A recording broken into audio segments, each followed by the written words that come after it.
In the early 1600s, Portuguese Catholics had been trading with Japan for decades, keeping its location a secret from their sworn enemies, the European Protestants. From the very first scene, we witness a storm-ravaged schooner, its sails in tatters, drifting hopelessly. The crew is desperately searching for Japan. Their food ran out days ago, and today even the water is gone.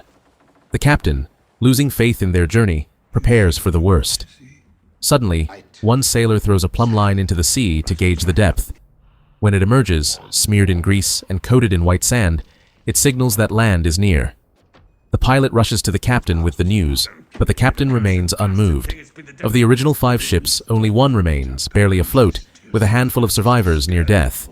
The captain dismisses the hope as delusion, believing the end is inevitable. The disheartened pilot steps out of the cabin, only to hear a gunshot moments later. The captain has taken his own life. We're then shown the coast of Japan. The schooner has made landfall, but there are no cheers, no celebration. Instead, a Japanese boarding party climbs onto the ship. They descend into the hold and find the emaciated, nearly lifeless crew. The sailors show no reaction, except for the pilot, who jolts up, only to be quickly restrained and subdued until he loses consciousness. Meanwhile, Lord Toranaga responds to a summons from the Council of Regents, led by Lord Ishido. Ishido accuses him of consolidating power through strategic marriages, allowing him to expand his territory significantly. The main charge: the mother of the heir is within Toranaga's domain, a suspected hostage. Toranaga is given 7 days to return her to Osaka, or risk being stripped of his regent title. Now a virtual prisoner within the castle walls, Toranaga knows that if she is returned, he and his men will likely be executed. Still, he dispatches a trusted man to inspect the foreign vessel that has arrived. But Toronaga isn't the only one intrigued by the ship. Lord Yabushige also comes ashore. He proceeds directly to where the captured sailors are held. The 12 captives have no idea what awaits them as they're ordered to come up. Pilot John insists on going alone. He's the only one who speaks Portuguese and hopes to explain that they are merely lost traders. However, the Japanese have no interest in negotiation. Armed men descend and violently confront the weak foreigners. In the chaos, a Japanese man is taken hostage. John emerges topside but is immediately beaten. A villager who knows some Portuguese tells John to cooperate. John refuses. When denied release, he tells the old man to translate his message, that he's ready to urinate on every soul in this country for such hospitality. The Japanese interrogator, understanding every word, because he speaks perfect Portuguese, beats John and urinates on him in return.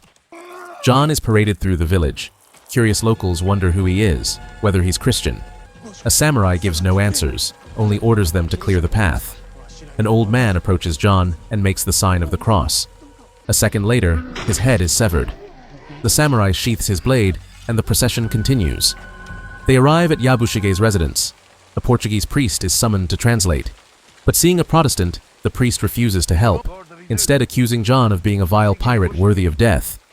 Realizing the betrayal, John lunges at the priest, rips the rosary from his neck, and stomps it underfoot, making it clear he's neither Catholic nor Portuguese.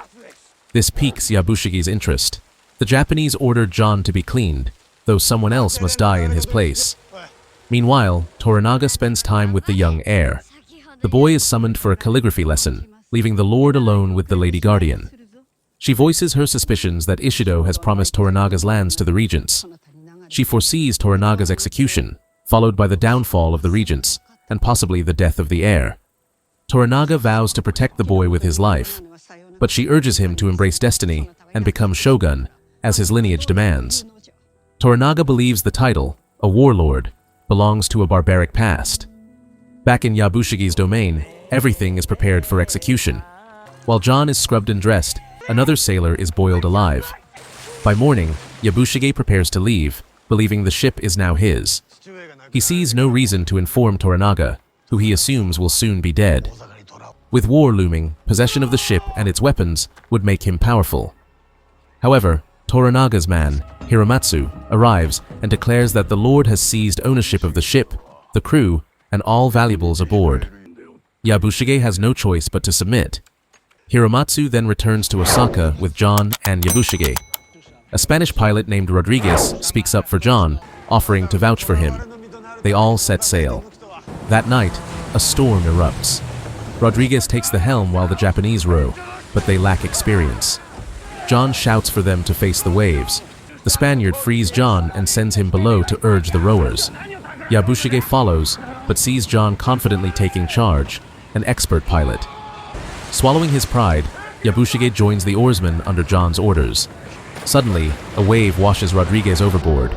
John throws him an oar to cling to, then takes over at the helm himself. They survive. Ashore, John wants to search for Rodriguez. Hiramatsu protests, but Yabushige, grateful for John's heroism, supports him. Together, they find Rodriguez on the rocks. John is not allowed to descend. Knowing Rodriguez is vital, he hands the rope to Yabushige, who cannot refuse in front of his men. Yabushige descends, but the rope snaps. He falls but survives, only to be hit by a wave. His men fetch more rope as Yabushige struggles. Seeing him near death, John draws his sword, ready to end the suffering. But a new rope arrives, and Yabushige is pulled to safety. John bows in respect. Back aboard, Rodriguez shows John the ship's logs. He knows John and his men came to find Japan, and burned every accessible village. He promises to hand the journals to the Portuguese when they reach Osaka. The journey ends. John is brought before Lord Toranaga. The pilot bows deeply, determined to survive in this foreign land. 1 year earlier in Osaka, Japan's leader, Taiko, lay dying. He summoned Toronaga, entrusting him with the protection of his young heir. He formed the Council of Regents and named Toronaga as its 5th member. The Council of Regents is set to govern until the heir turns 16. Toronaga realizes that accepting the role of protector is effectively signing his own death sentence. By taking this on, he'll draw all his enemies toward him, but he has no grounds to refuse. He agrees. Rodriguez keeps his promise and hands over the pilot's journal to the Portuguese clergy. Initially, they plan to show the documents to the Japanese, which would likely result in the pilot's execution. But one voice warns that Toronaga is meticulous and would insist on translating the entire journal. That would reveal damaging entries, detailing atrocities committed by the Portuguese themselves. One of the missionaries is sent to the castle where Toronaga is confined to interpret John's testimony, with the unspoken expectation that the translation will turn the sailor into a problem no more. What the Portuguese interpreter doesn't know is that Toronaga has already summoned Mariko to join the meeting. She's the daughter of his old friend and the wife of Hiramatsu's son, and she speaks Portuguese fluently. She takes her place beside them. John barely gets a chance to explain who he is, where he's from, and why his nation is at war with Portugal, insisting that he's not a pirate. When suddenly, Ishido, the head of the council, arrives. He's surprised to see Toronaga spending his supposed final days with a barbarian. In response, Toronaga orders John imprisoned. That evening at Mariko's home, her husband is furious that she left the house. But his father arrives and interrupts the outburst, announcing that Lord Toranaga wishes to see Mariko again. Her husband says nothing more. At the meeting, Toronaga asks how accurate the Portuguese translation was. Mariko replies that it was truthful, but warns she'd be cautious with the Englishman. Hiramatsu is puzzled about the connection between the pirate and Toranaga's removal from power. He lets Mariko explain. She says the Portuguese are deeply troubled by the pilot's presence. Eventually, they'll pressure the 2 Christian regents to have him executed. That would trigger dissent among the council, breaking the required unity to remove Toranaga, effectively keeping him alive while under house arrest. John later speaks to a Protestant priest. He insists it's all a misunderstanding, that he's Toranaga's guest, not a prisoner, and the Lord promised to let him sail. But the priest tells him the truth. Toranaga's days are numbered, and anyone seen as his ally, especially a foreigner, will not be leaving Japan alive. The decisive day arrives. The council must vote unanimously on Toranaga's fate. But first, as expected, the Catholic regents demand the execution of the heretic, John. Ishido refuses to delay the vote. The Christian regents won't proceed unless the heretic is executed first. The vote collapses. Toranaga's plan has worked. Meanwhile, John continues speaking with the priest. He learns that Taiko, the deceased ruler, had wanted to cut ties with Portugal, but the church incited a rebellion, secretly smuggling weapons from Macau. John is stunned. He's been to Macau. He saw hundreds of armed Japanese Catholics there, and the local Portuguese authorities were unaware. This intel could be his lifeline. The Portuguese priest later visits Toranaga's castle. Seeing Mariko praying, he praises her, calling her his brightest student. But he also comments on her involvement in yesterday's meeting with a heretic. He accuses the Englishman of horrific crimes based on the journal. Elsewhere, Ishido visits Yabushige and asks why Toranaga values the foreigner. Yabushige speculates that the pilot is being used to fracture the council. He suggests that once Toranaga falls, the Christian regents will turn against Ishido. Ishido concedes this is likely. Yabushige then offers himself as a loyal vassal, someone who can keep the barbarian under control, ensuring Ishido doesn't lose his advantage. Ishido likes the idea, but reveals he's already agreed to have the foreigner executed. Even so, Yabushige has a solution. The execution is staged.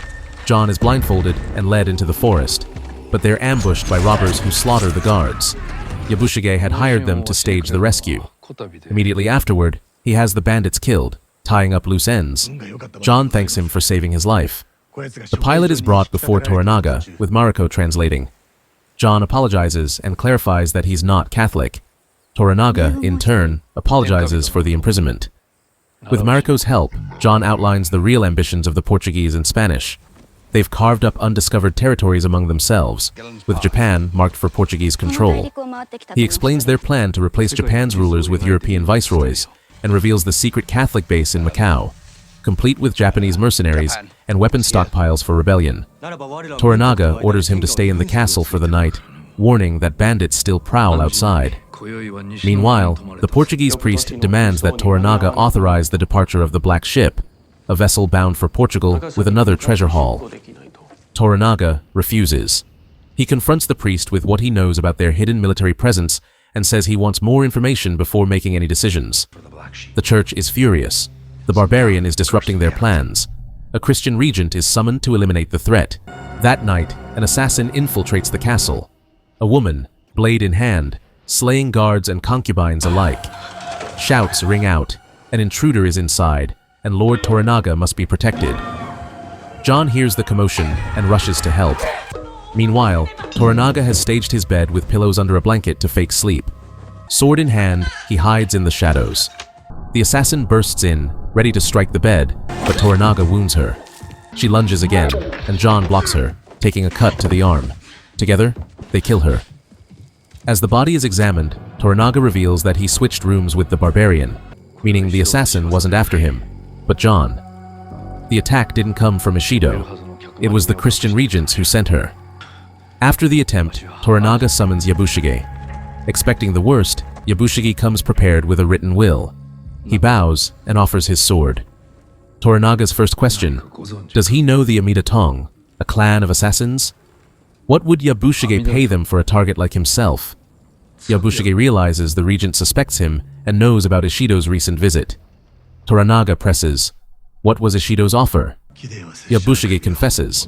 He was promised Toranaga's place on the council, but he's not interested in power, only a small province to expand his land and a head on his shoulders to rule it. Toranaga concludes Yabushige wasn't behind the attack, since the target was the pilot, not him. He gives Yabushige a mission, hide the sailor and Lady Kiri at his estate. If successful, he'll receive the province he desires. That very morning, the captain of the Black Ship and a Portuguese priest arrive in town with grim news. Toranaga still refuses to let the ship depart. The captain, however, doesn't care. He has to deliver the treasure to Macau, so he declares that he will sail today.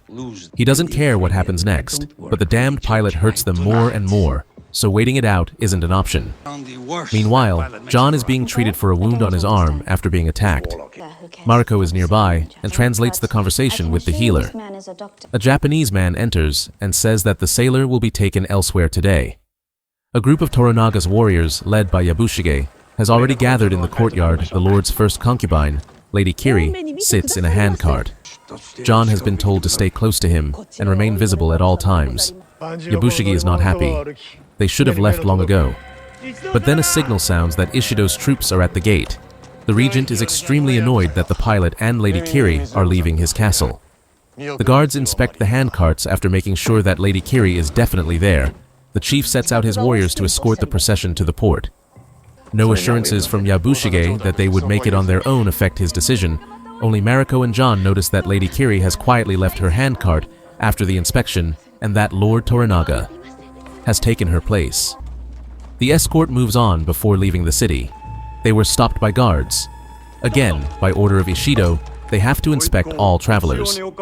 John realizes that just a little more, and Lord Toranaga's cunning will be revealed. When the handcart is a few steps away, and the sailor sees that no one is stopping the guard, he rushes towards him. Pilot plays the offended man, who is forced to watch a man peeking into a woman's carriage. The play was a success. They were all let out of the gate. Night found the troops in the woods from the top of the hill. Burning arrows flew at the people. The first victims appeared. Several flaming arrows hit the handcart, and Toranaga had to get out. His son saw him, as did the commander of Ishido. Toranaga realizes that they attack pilots again. Meanwhile, the commander of Ishido men sends a messenger with news of Toranaga's escape. The only chance to escape is to head for the harbor. Everyone runs to the harbor, leaving only a few samurai to hold off the enemies on the shore. The refugees are loaded into boats and set sail with hundreds of pursuers already on their trail. As they swim away from the shore, everyone looks and sees Mariko's husband Untaru, the brave samurai. This is one of the samurai left behind to protect his master's retreat. His military skill allows him to cut down the enemy, left and right, retreating to the water itself. He makes sure that Toranaga is already far from the shore. His mission is accomplished. He bows to his master and accepts Toranaga's bow in return.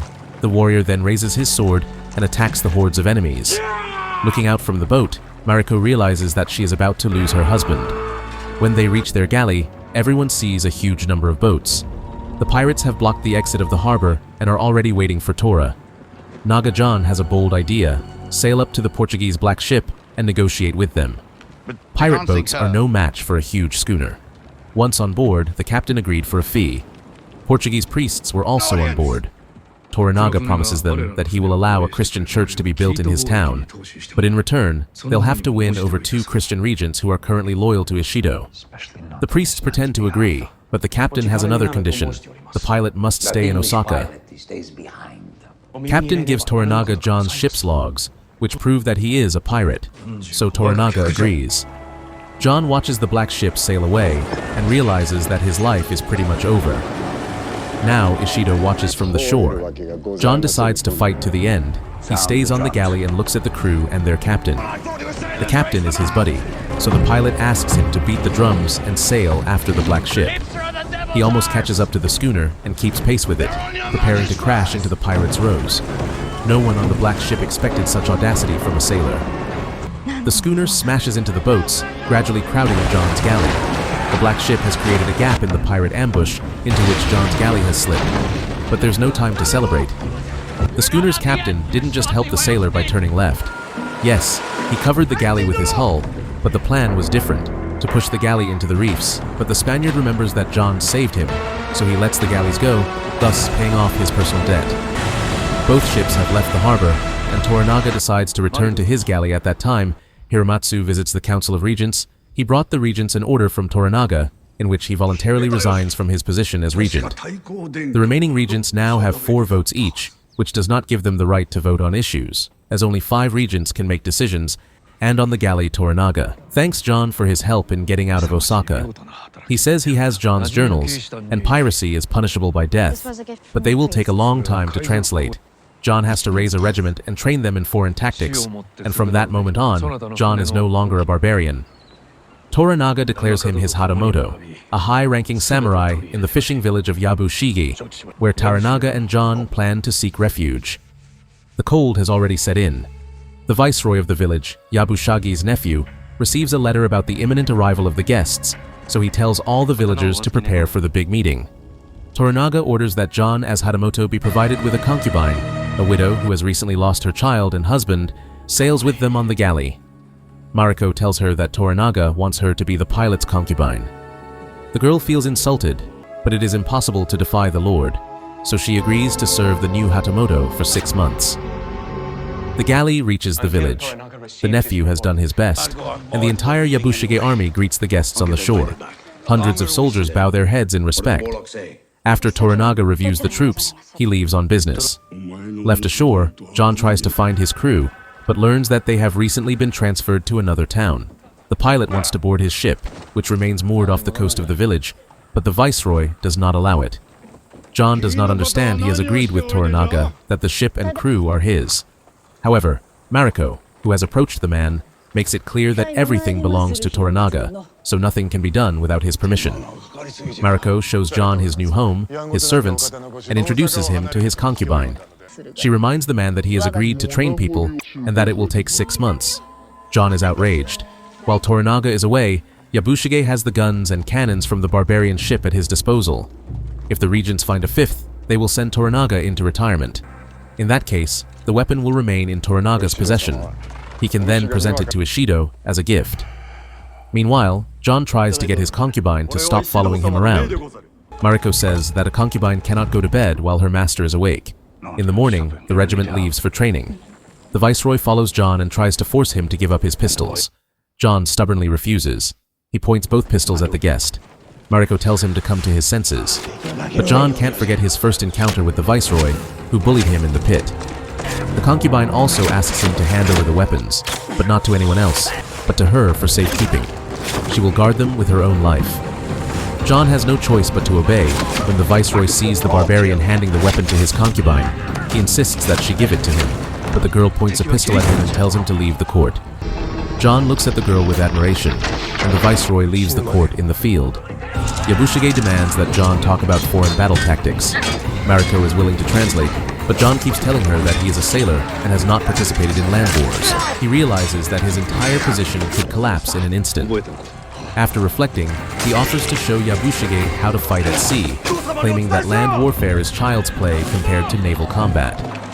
John points to Osaka Castle as an example and offers to conduct a demonstration. The Japanese set up ground targets. Yabushige is doubtful. He believes it's impossible to hit such distant targets with a cannon. But all the targets are destroyed, and Yabushige and his men are left speechless. Over time, John begins learning Japanese with Mariko and conducts military drills each morning. One evening, Mariko reads John's ship logs and discovers his past crimes against the Portuguese. The next day, she tells John that Toronaga will never join him in waging war against the Portuguese. During another training session, news arrives. Ishido's men have broken through the outpost and are approaching the village. Yabushige meets the commander of the incoming forces and realizes that Ishido suspects him of betrayal for leaving Osaka with Toronaga. Yabushige convinces the commander to stay until the next morning to witness a weapons demonstration. He promises that his artillery is the only thing that could help Ishido. The commander agrees. Later, Yabushige explains to Toranaga's son that he was summoned by the council, but refused the order out of unwavering loyalty to Lord Toranaga. That evening, John dines at home with his concubine and Mariko. He apologizes to the woman for his past rudeness and gives her a pistol, his most treasured possession. In return, she presents him with her father's family swords. She insists that she cannot serve a man who has no sword, and John is left with no choice but to accept the expensive gift. Meanwhile, the village viceroy speaks with Toranaga's son, warning him that showing military tactics to Ishido's men would guarantee future defeat. He relies on the young man to fix the situation and sees it as a chance to raise his own importance.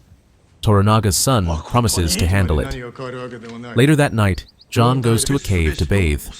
Mariko finds him there, and they talk. The pilot describes his hometown of London, how it feels to walk along the Thames and experience true freedom.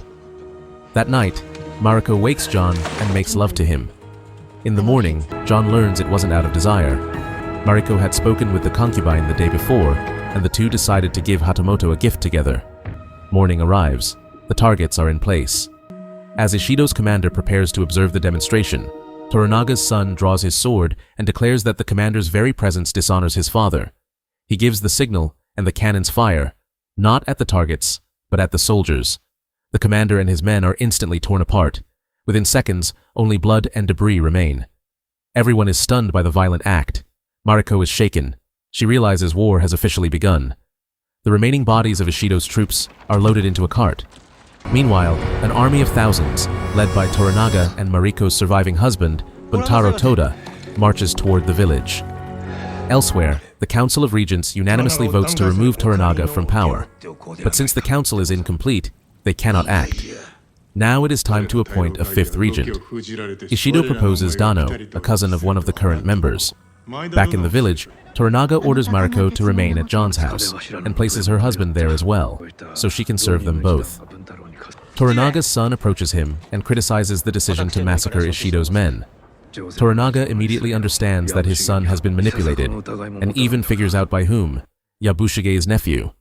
To teach his son a lesson, he removes him from command. Later, John is gifted a pheasant by Toronaga, caught during falconry. Hatamoto is delighted and hangs it in the courtyard, warning everyone not to touch it for several days, or they will die. The concubine tries to explain that the bird will rot in that time, but John insists that is exactly his intent. The concubine later meets Buntaro, Mariko's husband. He is furious at having to live under the same roof as a barbarian. Soon after, Toronaga speaks with Yabushige and accuses him of corrupting his son. Yabushige, hoping to avoid blame, betrays his nephew, admitting they had been drinking the previous night, and that it was the nephew who encouraged Toranaga's son to kill Ishido's men. Yabushige is willing to punish his nephew, but Toronaga is satisfied. Ishido is now offended and will likely attack on his own, saving Toronaga from initiating conflict. Toronaga then appoints the young man as artillery commander. That evening, everyone gathers at John's house for dinner. Buntaro insults John. Mariko attempts to soften the translation to avoid offending anyone. The two men begin to compete over everything.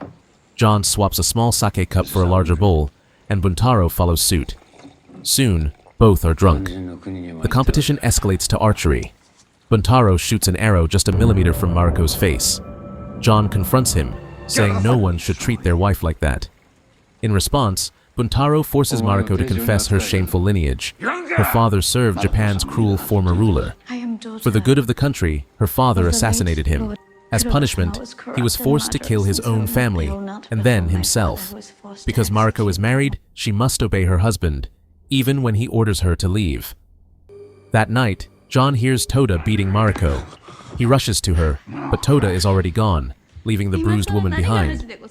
John finds him outside, and the two men face each other. Toda bows and apologizes for disrupting the peace of John's home while drunk. The next morning, John asks Mariko how she is. She says it was her fault, and that from now on, she will only do her duty, translate, and nothing more. Back at home, John finds tragedy. The gardener threw out the rotting pheasant, and the others killed him for it, because Master John had ordered that it not be touched under threat of death. John is horrified. He never imagined someone would be killed over such a thing. He goes to Toronaga, reminding him that he fulfilled his part of the deal by training the regiment. Now it's Toranaga's turn, to give John the ship and crew so they can leave Japan. Suddenly, the earth begins to quake. A powerful earthquake hits. Toronaga falls into a crevice. His son and John jump in to rescue him. John finds the Lord, pulls him out, and revives him. But Toronaga has lost his swords, a disgrace. John offers him his own. As the earthquake continues, they witness an entire army in the valley being swallowed by the earth. Disaster hits the village. John returns home and finds his loyal concubine alive, though wounded. Yabushige now searches for a spy, someone who's been reporting to Toronaga from the village. To divert suspicion, the real spy presents the recently deceased gardener as the culprit. The following night, the queen, the mother of the heir, arrives at Ishido's castle. She knows that Toronaga has paralyzed the Council of Regents. Ishido's assurances that he will restore the council have no effect. The queen declares, to the regent's shock, that the council will now obey her. 22 years earlier at Azuchi Castle, a young girl, the future queen, is introduced by her father to Mariko, daughter of his vassal. The girls become friends, grow up together, and train side by side. When Mariko comes of age, she is married off to Toda, a political union to strengthen her family's alliance with the Toda clan. Now, 22 years later, Toronaga makes a speech honoring the dead. He tells all gathered that John has saved his life a second time, and once again bestows on him the prestigious title of Hatamoto, a high-ranking samurai. John is now appointed as commander of both the fleet and the cannon regiment. As a symbol of this new authority, Toronaga gives him a sword. Yabushige and his nephew clearly show their displeasure with this decision. Toronaga later receives Toda, who apologizes for dishonoring Hatamoto's house, but explains that he cannot remain composed in front of his wife. Mariko has been emotionally distant for most of their marriage, but she behaves very differently when in Hatamoto's presence. Toronaga orders a samurai to separate from his wife for 7 days. John visits him again, requesting the return of his ship and permission to fight the Portuguese. Toronaga declines, and John departs in frustration. Toronaga then instructs Mariko to arrange for John to spend a night at a tea house with the finest woman available, hoping to ease the commander's mind. At the same time, Ishido has taken the Catholic regents and their families hostage in an effort to force the council to elect a fifth regent and to vote for Toranaga's removal. Hiramatsu manages to flee the castle to deliver the warning. Meanwhile, the Portuguese grow uneasy. They suspect the queen is behind these events and realize they may need to form an alliance with Toranaga or face severe consequences. That evening, there's a play held at Ishido's castle. After the performance, Ishido and the queen speak with the lead actor, a former retainer of the late Taiko during the queen's youth. Ishido proposes that the actor join the council as the fifth regent. Once appointed, he will be expected to vote for Toranaga's execution, accusing him of plotting against the heir. The next morning, Hiramatsu arrives at the village and informs Toranaga that Osaka is now entirely under Ishido's control. Hiramatsu insists it's time for Crimson Sky, a decisive strike against Ishido's castle. This would dismantle the council and elevate Toranaga as sole regent, the new shogun. But Toranaga is unwilling. He never desired the title of shogun. He instructs his men to devise an alternative plan that doesn't involve mass bloodshed. Later that evening, Mariko escorts John to the tea house, where they are greeted by a stunning and intelligent woman. Mariko warns John to stay cautious. They are being watched. Eventually, the woman invites John to a private room. Mariko translates, then quietly leaves. Though both Mariko and John wish to stay together, they are bound by roles and witnesses. The next day, John thanks the tea house girl. Mariko visits Toranaga to report. Toranaga asks her if she remembers her childhood friendship with the future queen. Can Mariko guess what might have turned her old friend so bitter and hostile? Mariko doesn't know. Toranaga shares that her father once said his daughter was destined for greatness. Mariko protests. He could have ensured her future by arranging a better marriage. But Toranaga admits the marriage was part of her father's strategy, a decision that ultimately saved her life. Meanwhile, at Ishido's council, the fifth regent is introduced and Toranaga's execution is brought to the table. A unanimous vote is required. However, one regent refuses to support the execution. That evening, still at Ishido's castle, the queen reveals her true hatred for Toranaga. She believes her father was murdered by Mariko's father under Toranaga's orders. The next morning, the dissenting regent flees Osaka with his family, but Ishido's samurai intercept them in the forest. They slaughter the entire family. Back in the village, Toranaga convenes his men. He warns them that Ishido is about to seize total control of the council, leading to accusations of treason and his eventual execution. Not willing to wait for that outcome, Toranaga finally declares Crimson Sky. They will strike first. The army supports him. Flashback. 46 years ago, a young Toranaga achieves his first battlefield victory. A captured commander respectfully offers himself for seppuku. Toranaga assists the ritual with satisfaction. Now, Toranaga and his forces wait on the forest road, hoping his cousin Saeki will join them. Saeki arrives, ready to support Toranaga, but first, he insists on visiting the local hot springs. Later, John visits Toranaga and asks whether Crimson Sky includes his role as fleet commander. Toranaga has made no decision. Mariko translates and urges John to drop the matter, but John presses. Why grant him land and titles, yet exclude him from battle? Toranaga gives no answer, and Mariko pleads again. This time, John backs down. Meanwhile, Yabushige's nephew visits the tea house to see the same girl who previously served the pilot. The owner tells him she's unavailable. Toranaga has already secured her company for the week. That same morning, Hiramatsu visits John's concubine. He gives her the ashes of her husband and child, a somber moment. That evening, Toranaga dines with his brother. They reminisce about the past, but the mood sours. Toranaga's brother becomes disrespectful, eventually revealing that he received a better offer. Villagers report that the brother's army has blocked all roads, trapping everyone inside. Saeki presents a formal document. He has been appointed the fifth regent, and Toranaga has been stripped of his titles and summoned to Osaka. Saeki then turns to his nephew, the one he was just laughing with, and presents an order requiring him to take responsibility for the massacre of Ishido's men and commit seppuku. Toranaga screams at his son not to accept the document. Toranaga announces he will consider the matter and respond tomorrow. John asks Mariko what would happen if Toranaga truly went to Osaka. She explains he would be executed and his men would be forced to kneel before Ishido. Half would choose seppuku out of loyalty. John reveals that his ship is still in the harbor. Yabushige's men could help repair it so they could escape. Meanwhile, Saeki visits Yabushige. He claims that Ishido met a man who confirmed Yabushige's loyalty. Then, he presents a box. Inside is the severed head of Yabushige's man. The message is clear. Ishido still sees Yabushige as a traitor. His game of duplicity has ended. Back in the village, Toranaga is approached by the tea house owner. She asks for permission to build a new quarter that will remain protected by his name, even after his death. On the shoreline, John studies Ishido's ships. Yabushige approaches, complaining that every time he escapes one danger, another emerges. He lashes out at the pilot for carrying swords he doesn't know how to use. Yabushige challenges Hatamoto to draw a blade and begins teaching him how to wield it. Elsewhere, Toranaga begins dictating his will. Buntaro, Mariko's husband, arrives. He requests permission to spend one last night with his wife and asks to be allowed to behead the barbarian, but Toranaga denies the request. The time arrives for Toranaga's official answer. He announces to his brother that he will obey the council and travel to Osaka. No one objects except John, who voices his outrage and storms out of the meeting. That night, Saeki enjoys himself with the tea house girl. Suddenly, he hears a noise.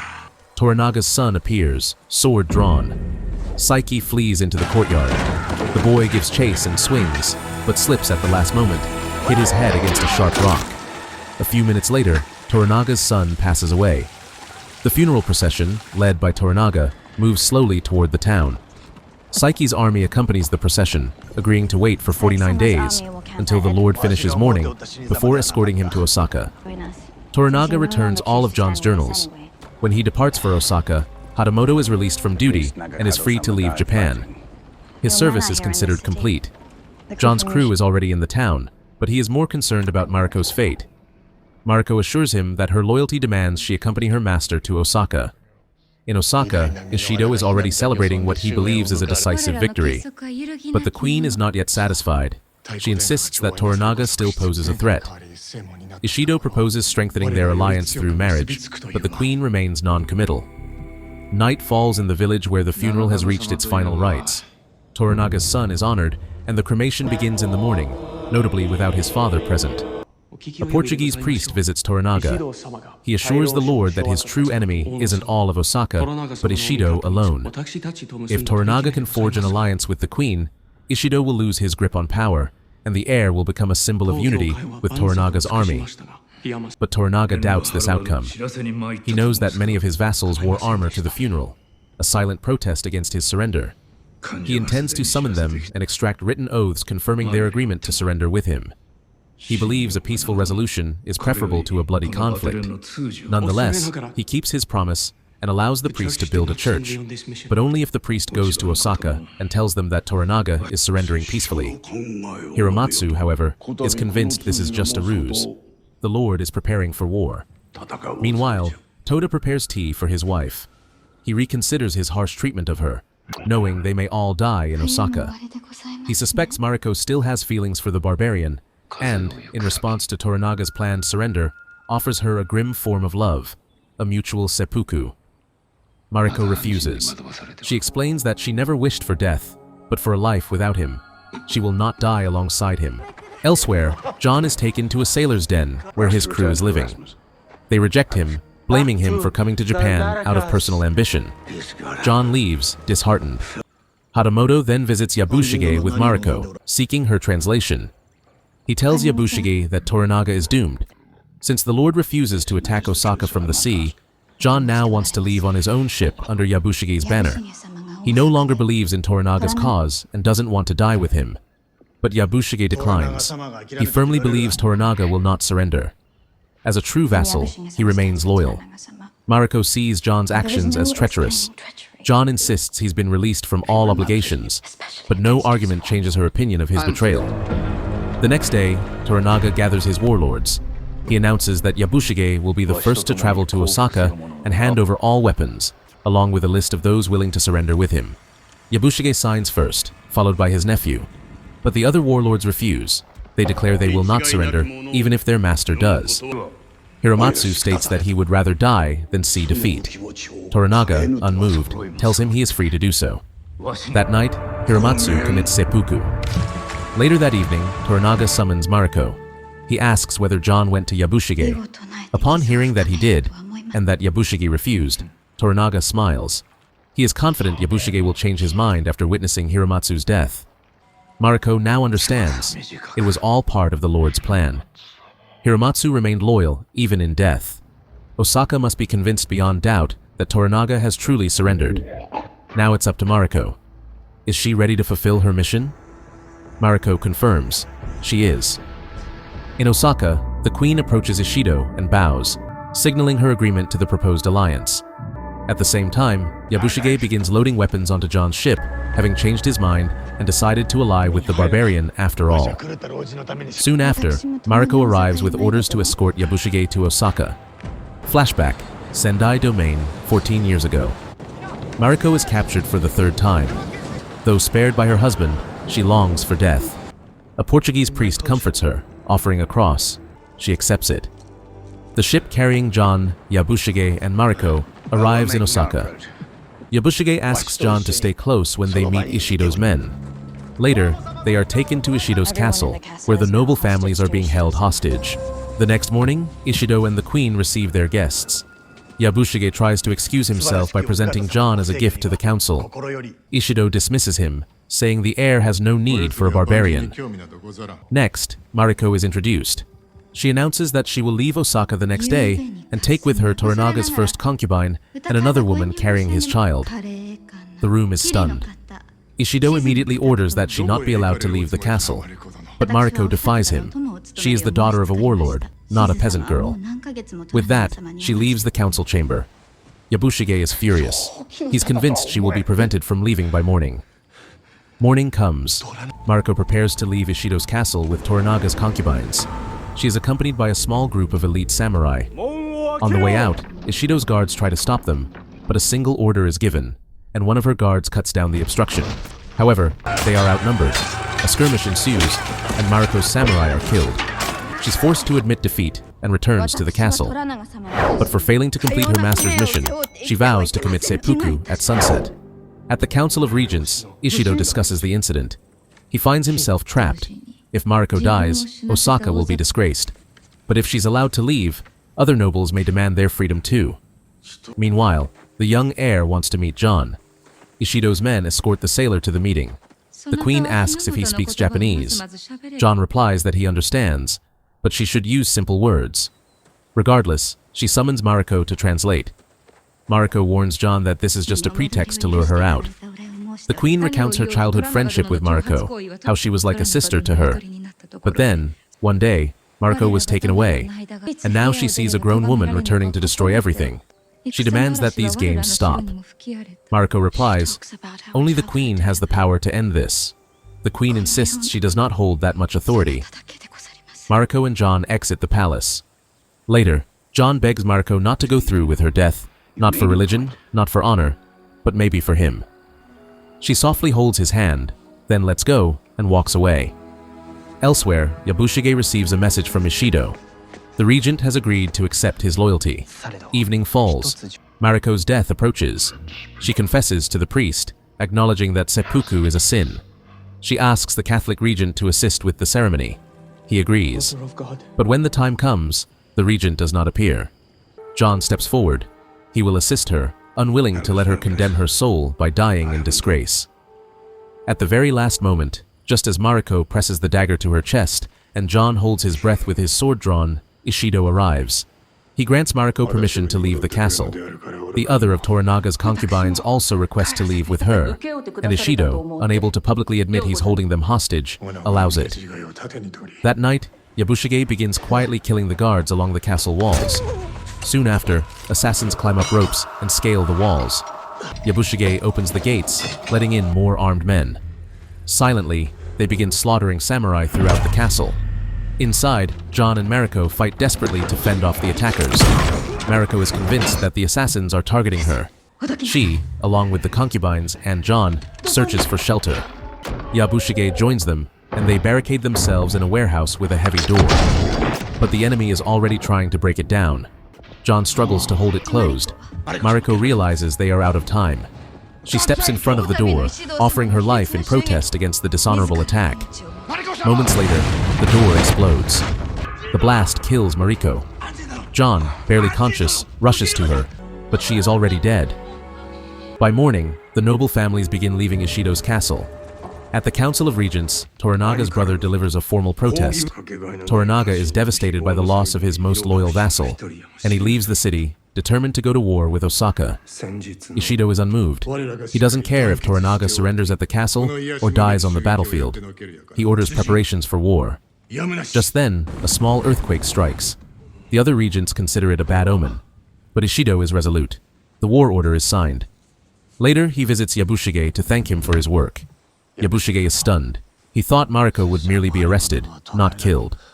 He recalls that once, Taiko had planned to fight Toronaga, but an earthquake changed his mind. Taiko interpreted it as a sign and made peace instead. Another earthquake strikes. Ishido sends Yabushige home to gather troops and await further orders. John wakes days later. Mariko has already been laid to rest. He is told to pack. He's being escorted to the harbor. He's handed an exit pass. At the harbor, a priest meets him, ready to accompany him to the galley.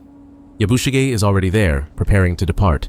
Ishido's men walk beside John and the priest.